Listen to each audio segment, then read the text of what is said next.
digamos, como les mencionaba Juli, nuestra intención ahora es abordar este tema desde la esquina, digamos, del área donde nosotros trabajamos. O sea, yo quiero llevarlos al ángulo de nosotros como investigadores y hablar, pues, digamos, esa fue la motivación, entender desde una visión, pues, como más científica, menos regulatoria, que miren que el tema Juli se los enfocó muy bien desde lo regulatorio, y es bueno, cómo entendemos o podemos entender desde la biología molecular, ¿cierto? Desde la transcriptómica, lo que serían los bioestimulantes, y ahí es donde queremos como concentrarnos en esta charla, hablar un poco desde lo metodológico. Entonces, ya les mencionó Juli pues muy bien, si uno busca o le pregunta a las IAs pues con respecto a lo que es un bioestimulante, efectivamente es un término difuso, o sea, es bastante etéreo, es una categoría extremadamente amplia, no solamente pues desde la definición incluso, sino desde los principios activos que pueden, digamos, inducir estos efectos, pero hay unas, digamos, con unas características importantes que yo quisiera resaltar.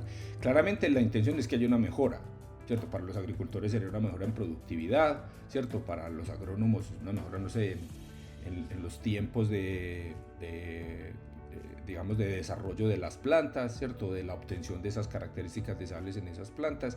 Y eso está mediado, pues, por una eficiencia nutricional, ¿cierto? La planta asimila mejor los nutrientes, ¿cierto? Muy importante, sobre todo en el contexto actual del cambio climático, que haya una tolerancia al estrés. Me parece curioso que mencionen solamente como estrés abiótico, sabiendo pues particularmente los que estamos acá en el neotrópico, lo que significan las enfermedades infecciosas, ¿cierto? Las enfermedades fúngicas, las infecciones virales latentes que están ahí. Realmente la tolerancia debiera ser no solamente a lo abiótico, sino una tolerancia en general a las condiciones adversas para el desarrollo de la planta. Y eso pues al final terminaría redundando en la calidad del cultivo. Ahora, digamos, el chiste de esto es que no es, o digamos, es muy importante, es diferenciarlo digamos, de las sustancias que utilizamos tradicionalmente, ¿cierto? Ya sean, no sé, nutrientes que se estén adicionando o el uso de biocidas, antifúngicos, listo. Entonces, la idea es que se estimule directamente sobre la planta procesos bioquímicos y moleculares naturales que existen en ella. Otra palabra de ver esto es activar el genoma, las zonas del genoma o los genes relacionados con eso para que la planta, ¿cierto? De manera autónoma pueda resolver, pueda enfrentarse mejor a esas situaciones. Entonces aquí estarían posiblemente esas cosas de interés que habría que evaluar, que habría que medir, ¿cierto? Y donde hablamos pues de esa validación, ¿cierto? Detrás de la idea de que el bioestimulante debe demostrar la capacidad de estimular, ¿cierto? Esos procesos bioquímicos y moleculares, ¿cierto? Demuestra eso y eso termina redundando pues en el beneficio que ya hablamos de las plantas.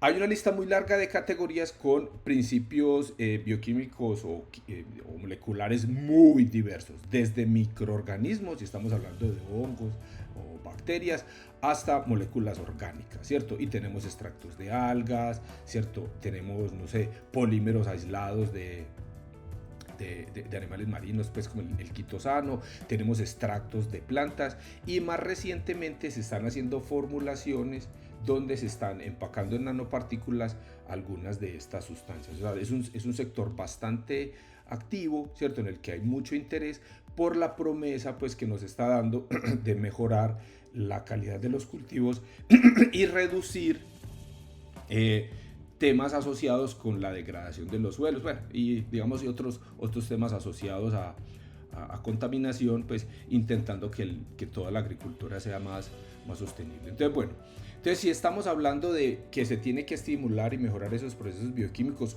¿cómo vamos a medir eso? ¿Cierto? Aquí ya los estoy trayendo más claramente al terreno de nosotros. Es bueno, yo cómo mido procesos bioquímicos y cómo mido procesos moleculares. Listo, entonces aquí digamos, estos términos de bioestimulación, ¿cierto? Hay muchas maneras de medirlos, ya se los mencionó Juliana, nosotros nos vamos a concentrarnos en la parte molecular, ¿listo? Entonces, si yo quiero medir procesos bioquímicos o procesos moleculares, entonces yo tengo que hacer análisis metabólicos o debo hacer análisis de expresión génica. En análisis metabólicos, pues haría referencia a la medición de la producción de metabolitos, ¿cierto? Sustancias que están siendo producidas por las vías metabólicas de la planta, ya sean hormonas, otro tipo, según lo que a mí me interese, ¿cierto?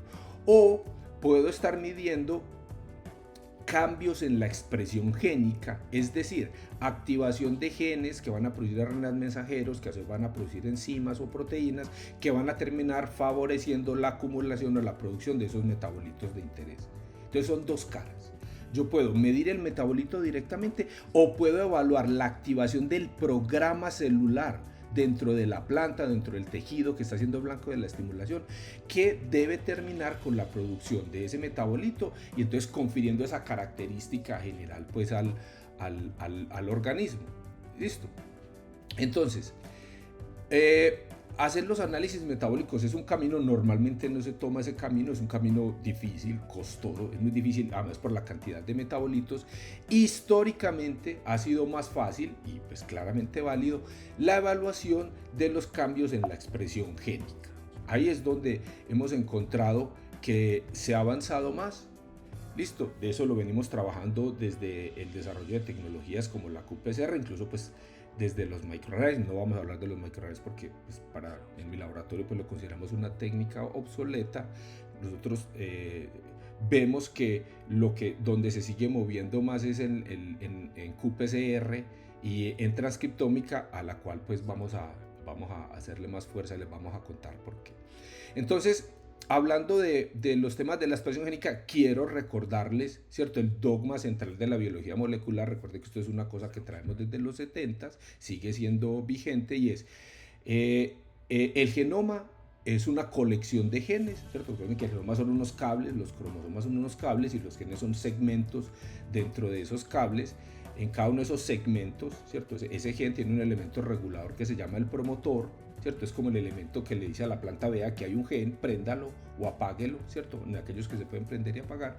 Y luego está la información que, permite la generación del RNA funcional, sea que codifica para una proteína o sea un RNA no codificante. Voy a concentrarme acá sobre todo pues en los codificantes. Entonces, a partir de esos genes se da un proceso que se llama transcripción, ¿cierto? En el caso de las plantas, pues particularmente, vamos a tener un fenómeno de eliminación de los intrones, donde se van a unir los exones, y vamos a tener los RNA mensajeros.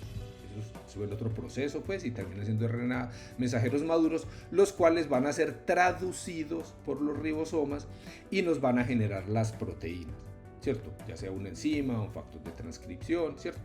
Esa proteína va a terminar ejecutando la función dentro de la célula. Entonces, yo puedo tener el gen en la planta, sí, pero cuando yo hablo de expresión génica es que se activó el gen, es decir, que ese gen produce el RNA mensajero y ese terminará pues produciendo la proteína. Entonces, no solamente basta con tener el gen, sino ver si el gen está activado o no, y de eso se trata la medición de la expresión génica.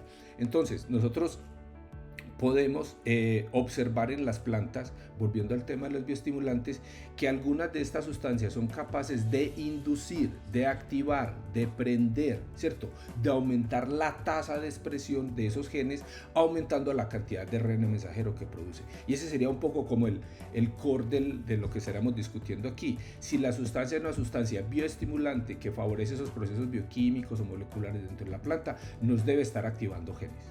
Ese sería un poco el tema. Que puede ser que se regulen negativa genes que no nos interesa que se... Puede haber una regulación negativa de ciertos genes y que eso favorezca el fenotipo, eso también puede ocurrir.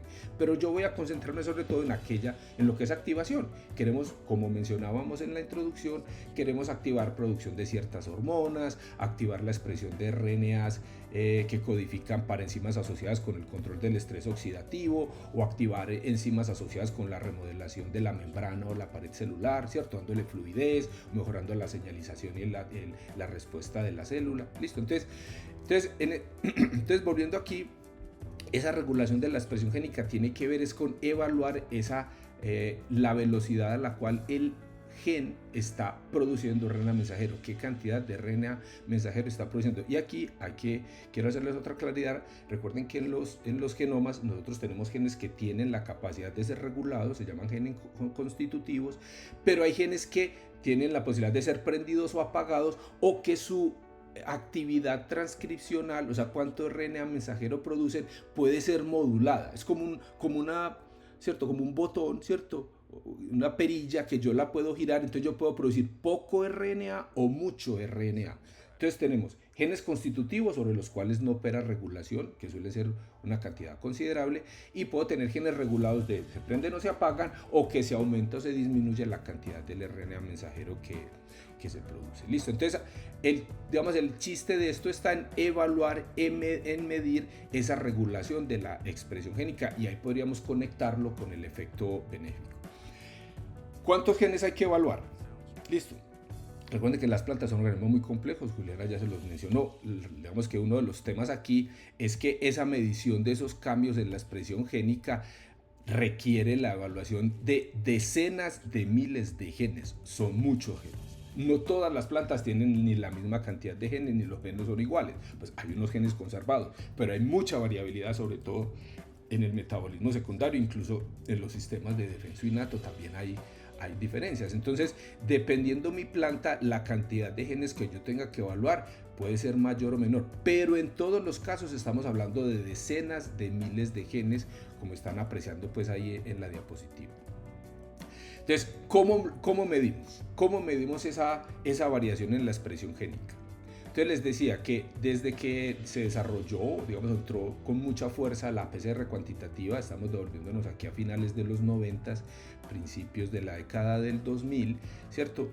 Se vio, ¿cierto?, que esta era una técnica que ofrecía mucha sensibilidad, ¿cierto? Era, digamos, una buena especificidad, pero la limitación de la qPCR tiene que ver con la cantidad de genes que yo puedo evaluar simultáneamente. Usualmente este tipo de tecnologías se suelen aplicar para cuando yo quiero trabajar sobre decenas de genes.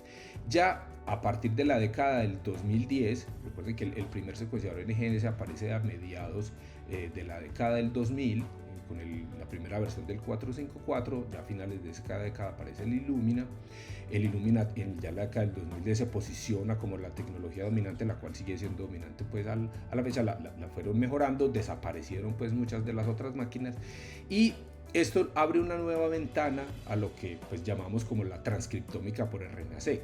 En la transcriptómica es una tecnología ómica. Ómica hace referencia a que yo veo la foto completa, es un análisis global.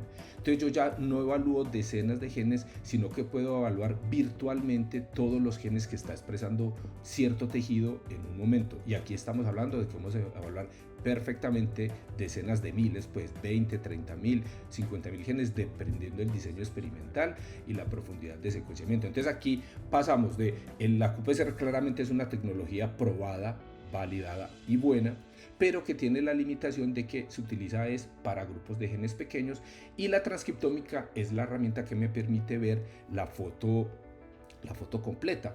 Listo, entonces esas, digamos que en términos de confiabilidad técnica, las dos tecnologías son tecnologías muy buenas, pero la gran ventaja de la transcriptómica es que me permite evaluar muchísimos genes simultáneamente. Seguro muchos se estarán preguntando en este momento temas de costos.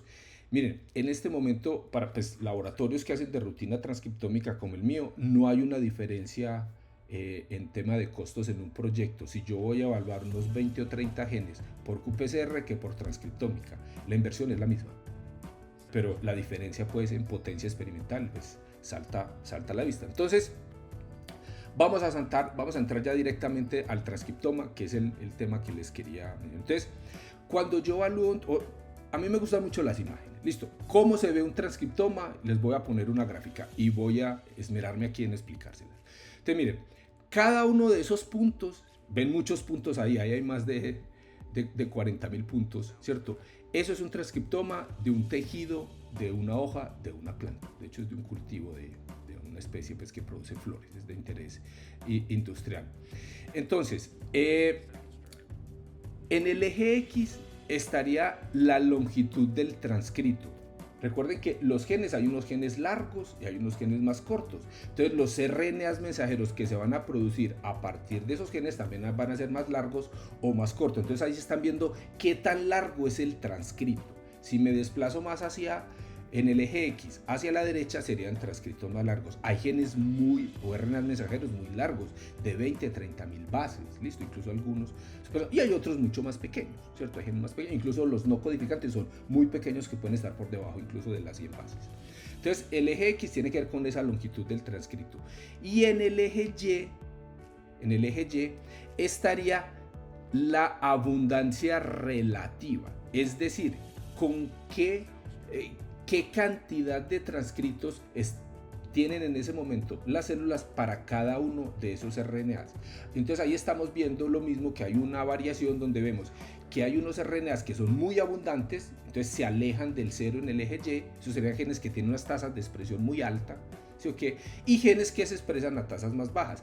La gráfica permite ver, miren ustedes, que la mayoría de los genes suele tener una transcripción mediana o baja, y solo unos pocos genes tienen unas tasas de transcripción muy altas. Listo, entonces los muy largos son muy pocos y los que se expresan muy intensamente son pocos. Hay una gran masa de genes que se acerca, digamos, a un tamaño por debajo de las 5000 bases y que tiene unos niveles de expresión, pues, digamos, moderados. Ahora, cuando yo voy a hacer un análisis de expresión diferencial de genes, recuerda que el objetivo es un bioestimulante, ¿será que me está aprendiendo unos genes o no? Entonces, ¿qué se tiene que hacer? Como ya queremos ser cuantitativos, para poder hacer análisis estadísticos se tienen que hacer triplicados, o sea, tiene que haber réplicas. Que es que hay gente que hace 5, fabuloso, si son más de 3 mejor, listo. El problema es que no sean menos de 3. Entonces, esto es un ejemplo real de unas hojas tratadas con y sin un extracto de una planta, y ahí estaríamos viendo cómo se comportan los transcriptomas. No se preocupen, no hay que ver diferencias, son demasiados puntos, listo. Pero la idea es que esas serían las réplicas de cómo se verían esos transcriptomas. La mayoría de los genes no cambian la expresión, eso es, digamos, lo esperable. Mucho del metabolismo primario que no cambia, funciones de la célula que no se cambian. La idea es encontrar cuáles de esos genes sí están cambiando. Entonces, en un análisis transcriptómico se aplican unas pruebas estadísticas particulares que me permiten identificar cuáles son esos genes en esos transcriptomas que estarían cambiando su nivel de expresión, sea porque se suben o sea porque se bajan. Sobre todo, pues me interesan mucho aquellos que se activan. Entonces, en una evaluación transcriptómica, como les decía, estamos evaluando decenas de miles de genes, tenemos un diseño experimental con réplicas y tenemos unas pruebas estadísticas específicas para análisis transcriptómicos que me permitirán hacer esa evaluación. Ahora, vamos a aplicar esta cantaleta que les estoy echando aquí, toda esta carreta, y vamos a concentrarnos en un caso de estudio. Les hice un extracto de un artículo que publicamos recientemente en la revista PLOS ONE, donde evaluamos la posible actividad, ¿cierto? No lo sabíamos en ese momento, la posible actividad de bioestimulante que tenía un extracto derivado de melaleuca, que es el de aceite del árbol del té. ¿Listo? Entonces, en este trabajo, esto se hizo en condiciones de campo. De hecho, Diego Giraldo, que digamos fue uno de los que participó en este estudio y es el responsable, pues, como del diseño experimental, con él pues podrían hablar más particularmente de los temas agronómicos. Yo voy a concentrarme más en el diseño, en la parte pues del transcriptoma y en análisis, y quiero concentrarme como en explicarles en detalle la metodología para que vean las diferencias de los estudios transcriptómicos. Entonces vamos a empezar delineando pues como el problema. Entonces tenemos el extracto y vamos a trabajar sobre rosa, ¿cierto? Un cultivo de rosa industrial. Esto fue un estudio pues desarrollado acá en Colombia. Entonces, ¿cuál es el universo de trabajo? Entonces, rosa es un genoma relativamente grande, tiene 9 cromosomas, es un genoma que tiene varios genomas de referencia y sabemos que a la fecha pues están anotados 45.157 genes que codifican para proteínas. Listo, esos son los que codifican para proteínas. Genes para RNAs no codificantes son un poco más de 4.000. Listo, entonces tenemos un universo de 45.157 genes a evaluar. Y aquí recuerden, no todos los genes se tienen que estar expresando en todos los tejidos y en todo momento. Hay genes que se expresarán en la semilla, en el desarrollo de la planta, hay genes que se activan, no sé, en respuesta a las infecciones virales. Entonces, no todo tiene que estar activo todo el tiempo. Listo, hay unas cosas que sí y hay otras que se van a aprender dependiendo del tejido y dependiendo del momento en el que esté la célula en ese momento. Entonces, nosotros para esto aplicamos una estrategia clásica de análisis de expresión diferencial de genes, en inglés se conoce como DEX. listo. Differential Express Genes, listo. Y dentro de ese diseño experimental, pues lo primero que medimos es, bueno, ¿cuántos genes logramos ver nosotros con un análisis de transcriptoma? Esto es muy importante para que hagan la comparación con los estudios de QPCR. Nosotros en este estudio estamos evaluando casi 27.000 genes. En un solo estudio estamos evaluando 27.000 genes. Aquí me voy a concentrar, de hecho, en los análisis que tienen que ver sobre el tejido pues, de la hoja. Ahora, el trabajo se concentra en demostrar o en validar si la aplicación de esta sustancia estaría induciendo cambios moleculares. O sea, ¿será que hay algunos genes que se están activando? Entonces voy a explicarles un poco de manera resumida lo que es el raciocinio que hay detrás de este tipo de análisis. Entonces, lo que queremos evaluar es cambio, la idea es para cada uno de los genes comparar cuál es la tasa de expresión en la condición control versus en la condición de tratamiento. Y para eso se utilizan unas medidas que en el caso pues, del programa que nosotros utilizamos se llaman CPMs, Counts per Million. La es ver cuánto la potencia de la expresión de cada uno de esos genes en la cantidad de RNA mensajero que se detecta. Entonces, si yo veo que el gen en la condición 1, en el control, y en la condición de tratamiento 2, tienen la misma potencia de expresión, se están expresando de manera igual, pues yo hago una relación de esas dos condiciones y si la expresión es la misma, ese valor me tiene que dar cercano a 0. Listo. Para esto utilizamos una métrica que se llama el fold change, que está transformado con un logaritmo en base 2. O sea, el logaritmo, el log2 fold change lo que me está diciendo es si hay un cambio, es decir, si el valor se acerca a 0, el gen no está variando. Entonces, si hay un gen que no sufrió una, digamos, estimulación a partir del tratamiento, veríamos que se debe acercar a 0. Si por el contrario, el gen efectivamente, ese promotor de ese gen, terminó siendo estimulado y se produce una activación y se produce más RNA mensajero en la condición de tratamiento que en la de control, hay un cambio y ese cambio va a ser positivo, es una regulación positiva, hay una activación del gen. Entonces el punto en este gráfico se va a ubicar en la parte positiva superior. Y si por el contrario la regulación es una regulación negativa, o sea, el gen lo estamos apagando o se está reduciendo la intensidad de la expresión, va a pasar en esta gráfica a la zona negativa. Listo. Entonces, este análisis se va a hacer a cada uno de los casi 27.000 genes que evaluamos en esas hojas. Listo. Entonces, ya después de esta introducción, les voy a mostrar la gráfica. Listo. Entonces, ¿qué nos dice esta gráfica? Si ven, la mayoría de los genes en el eje Y están cercanos al 0. ¿Qué nos está diciendo eso? Que la mayoría de los genes no sufrió una modificación, ¿cierto?, en la intensidad de su expresión. Se me olvidó mencionarles el eje Y. El eje Y hace referencia a la intensidad con la que se expresa el gen. O sea, porque yo puedo tener genes que se expresan a tasas bajas y se regulan, o genes que están expresados muy intensamente y también tienen regulación. Entonces, los puntos, mientras más se desplacen en el eje X a la derecha, son genes que de base ya se expresan a tasas más altas. Listo. Entonces ¿qué es lo que estamos viendo ahí? Entonces, vamos. Si nos interesan los genes regulados, son aquellos que se van a alejar en el eje Y, se van a alejar de la coordenada 0. Listo. Y si están en la zona de arriba, van a ser genes que se expresan positivamente, que sufren una regulación positiva. Y los que están en la parte de abajo van a sufrir una regulación negativa. Listo. Como esto se trata de hacer réplicas, ¿cierto? Y digamos de aplicarle en poder estadístico, nosotros evaluamos cómo es la varianza de la expresión de los genes dentro de los triplicados, ¿cierto? Porque eso a veces, esto es muy complejo y eso a veces varía. Y se aplican unas pruebas estadísticas. Los puntos que se volvieron rojos son aquellos que superaron los umbrales estadísticos que nosotros definimos, que en este caso particular era un FR menor de 0,5 y un log2 fold de 2. Listo. Eso es un tecnicismo, pues no.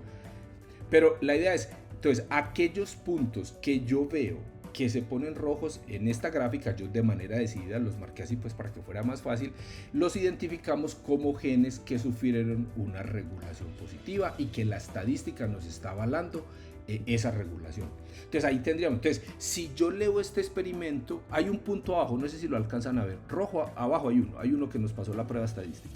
Aquí aplicamos un filtro relativamente estricto, pues.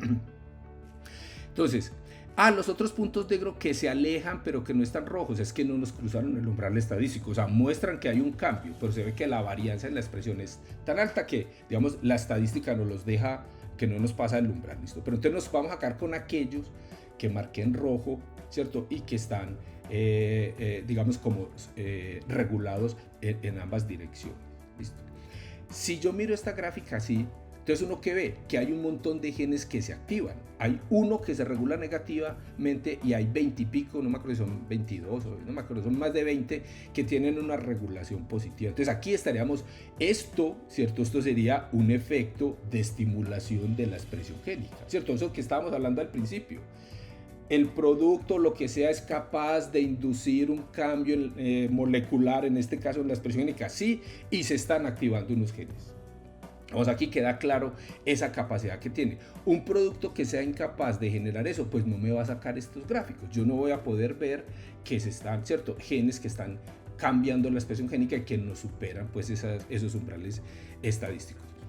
¿Quiénes son esos puntos? ¿Cierto? Es seguro la pregunta que tienen todos. Bueno, entonces nosotros vamos, ese es el genoma digamos, de Rosa, que es de referencia, que el que vimos mejor.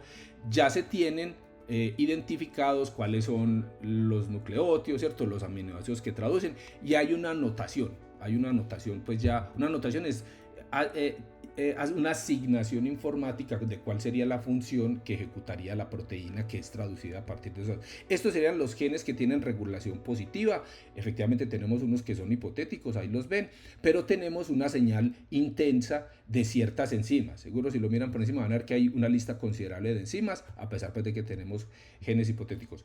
Los genes hipotéticos hacen referencia a genes que están en la planta, son reales, existen, se expresan, pero que no sabemos qué función cumple la proteína.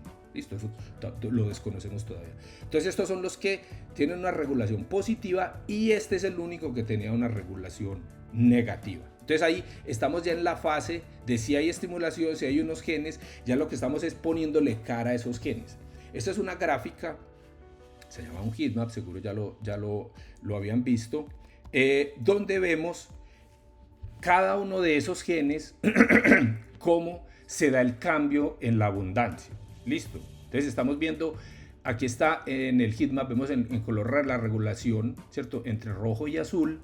Y en este panel pues estaría la anotación. Los triplicados están marcados en la parte de abajo, donde las hojas control estarían en la zona de la izquierda y las hojas del tratado estarían en las de la derecha. Entonces vemos claramente cómo cambian los colores, ¿cierto? Y cómo se ve una señal de la intensidad de la expresión en los diferentes triplicados. Y aquel gen que muestra un patrón de regulación inverso, es decir, una regulación negativa, es el que está arriba del todo, ¿listo? Donde vemos que se invierten los colores.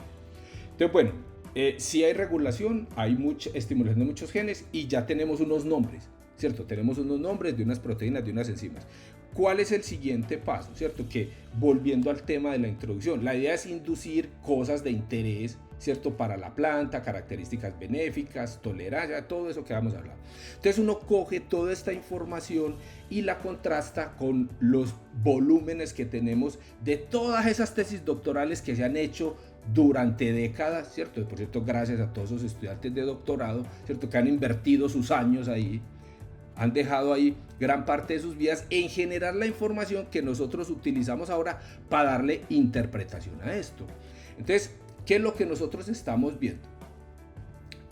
Aquí lo que hice fue una integración de esos genes en las principales vías de interés en esas categorías que se mencionan en los bioestimulantes. Entonces, por ejemplo, nosotros encontramos que uno de los genes más regulados codifican para una enzima que se llama beta-1,3 galactosiltransferasa. Esta hace parte de la vía de los glicosfingolípidos.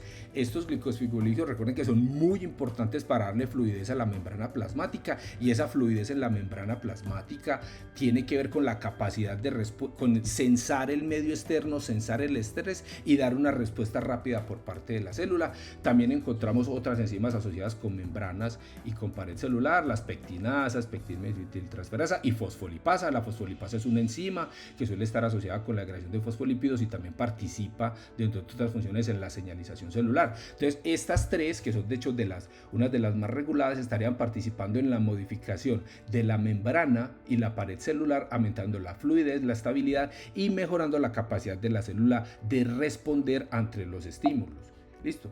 Otra de los grupos de enzimas que encontramos tiene que ver con el sistema de defensa innato de las plantas. Se acordarán de las fitoanticipinas. Las fitoanticipinas son unas sustancias tóxicas que están contenidas dentro de ciertas estructuras dentro de la célula y que al liberarse dentro del citoplasma son degradadas por beta-glucosidasas, que esta enzima acá, y activando esa capacidad, en este caso pues microbicida, que tendrían las fitoanticipinas. También vemos que se activan otros genes asociados con respuesta a infecciones, como proteínas LRR, que serían del famoso grupo pues de las PRs, pues, que las han escuchado pues muchísimas veces, y encontramos activados otros genes relacionados con respuesta a infecciones, que tienen los dominios de multicisteínas y de transmembranas, CISTM. Entonces, estas tres categorías son tres genes inducidos que estarían asociados con respuesta a infecciones. En este modelo que nosotros estábamos trabajando, parte del estrés que recibían las plantas, particularmente pues ya en la flor, en rosa, era por una infección fúngica. Entonces esto explicaba, ¿cierto?, por qué, que eso lo vio Diego, y es que cómo después de este tratamiento las plantas presentaban menores lesiones, y claro, entonces se asociaba con una mejor respuesta de la planta a esas infecciones, pues ya tenía activados genes del sistema inmune innato que responden en este caso pues a infecciones fúngicas.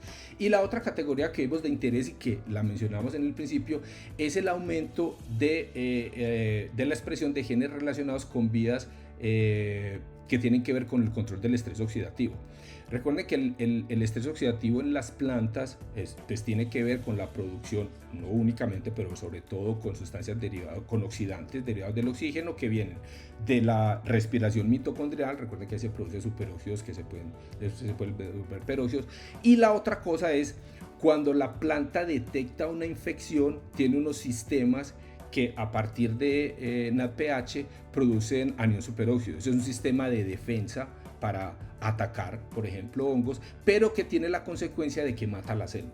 O sea, mata el hongo, pero también mata la célula.